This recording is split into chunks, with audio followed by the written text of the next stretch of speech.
আসসালামু আলাইকুম। আমার হাতে এখন যে দুইটা ফোন দেখছেন, এই ফোন দুইটার মডেল হচ্ছে স্যামসাং S9 প্লাস। এই ফোন দুইটার প্রবলেম হচ্ছে ডিসপ্লে। এই দুইটা ফোনের ডিসপ্লে যাওয়ার কারণে কাস্টমার বেশ কিছুদিন ধরে ঘুরে ফেলে রাখছে। কারণ ডিসপ্লে অরিজিনালটার অনেক দাম হওয়ার কারণে ডিসপ্লেটা লাগায় না। দেখেন আমার হাতে এখন যে ডিসপ্লেটা দেখছেন, এই ডিসপ্লেটা হচ্ছে কপি ডিসপ্লে। এটার কালার ব্রাইটনেস মোটামুটি খারাপ না। দেখেন এখন আমরা এটা ফিটিং করে আপনাদের দেখাবো। যেসব স্যামসাং S9 প্লাস ফোনগুলো আপনারা ডিসপ্লে অনেক দাম থাকার কারণে লাগান না, তারা আমাদের সাথে যোগাযোগ করতে পারেন।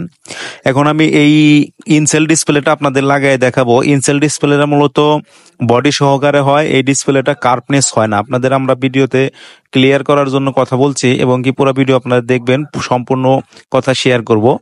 যদি আপনারা মোটামুটি চালানোর জন্য ব্যবহার করতে চান তাহলে আমাদের সাথে যোগাযোগ করতে পারেন, কারণ এটার অরিজিনাল ডিসপ্লেটা অনেকটা দাম থাকার কারণে অনেকেই এটার ডিসপ্লে লাগায় না। কারণ এটা ফোন অনেক ওল্ড হয়ে গেছে, এক্ষেত্রে ডিসপ্লের দাম বেশি। দুইটার কারণে বিবেচনা করে মানুষ চিন্তা করে যে দামি ডিসপ্লেটা লাগাবো না। তারা চাইলে ইনসেল ডিসপ্লে, বাংলা কথা যেটাকে বলে আপনার কপি কপি ডিসপ্লেটা যারা লাগাইতে চান তারা আমাদের সাথে যোগাযোগ করতে পারেন। দেখেন এখন আমি কপি ডিসপ্লেটা ফিটিং করে আপনাদের দেখাবো। এখন যে ডিসপ্লেটা আমরা ফিটিং করব সেটা হচ্ছে ইনসেল ডিসপ্লে। আর এই ডিসপ্লেতে আপনার ব্রাইটনেস খুব কম হয়। কম হয় বলতে মোটামুটি চালানোর মতো একটা অবস্থা থাকে।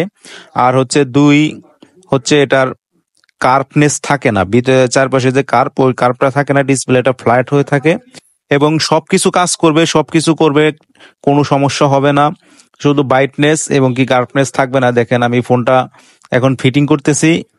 আর ফোনটা ডিসপ্লে হয় পুরা বডি সহকারে, পুরা ডিসপ্লের মাদারবোর্ড, ব্যাটারি, লজিক যা কিছু আছে, ক্যামেরা, সবকিছু আমি এই ডিসপ্লের মধ্যে ট্রান্সফার করব। আর এই ডিসপ্লেটা হয় একটা কালার, কালো কালার হয়, অন্য অন্য কোনো কালার হয় না। আর এই কাস্টমারের ব্যাকশেলটাও ভেঙে গেছে। ব্যাকশেলটা ভেঙে যাওয়ার কারণে তাকে কালো কালার ব্যাকশেল লাগিয়ে দেবো এবং কি ডিসপ্লেটাও কালো কালার লাগিয়ে দিব। কারণ এই ফোনটা কালো কালার ছিল না। আপনারা যারা এই ডিসপ্লে গুলা লাগাইতে চান তারা কালো কালার লাগাইতে পারেন এবং কি কম দামের মধ্যে যারা ফোনগুলা ঘরের ভিতরে রেখে দিয়েছেন, চিন্তা করছেন যে ফোনটা ডিসপ্লে লাগায় কোনো রকম ইউজ করবেন বা অ্যামোলেড ডিসপ্লের দরকার না, তারা আমাদের সাথে যোগাযোগ করতে পারেন। দেখেন এটার পার্থক্য হচ্ছে এটার ডিসপ্লে চার সাইডে বড় থাকে একটু, আর এটার একটু কম থাকে।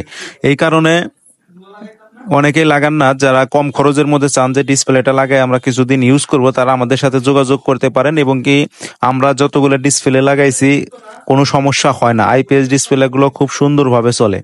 দেখেন এখন আমি এই ডিসপ্লেটা ভিতরে সবকিছু ট্রান্সফার করলাম, মাদারবোর্ড সহকারে লাগানো শেষ। এখন আমি রাবার মেরে এটাকে কাস্টমারকে দিয়ে দেবো এবং কি ব্যাকশেলও চেঞ্জ করলাম। আমাদের হাতে দুইটা ফোন আছে, একটা কাস্টমারেরই দুইটা ফোন।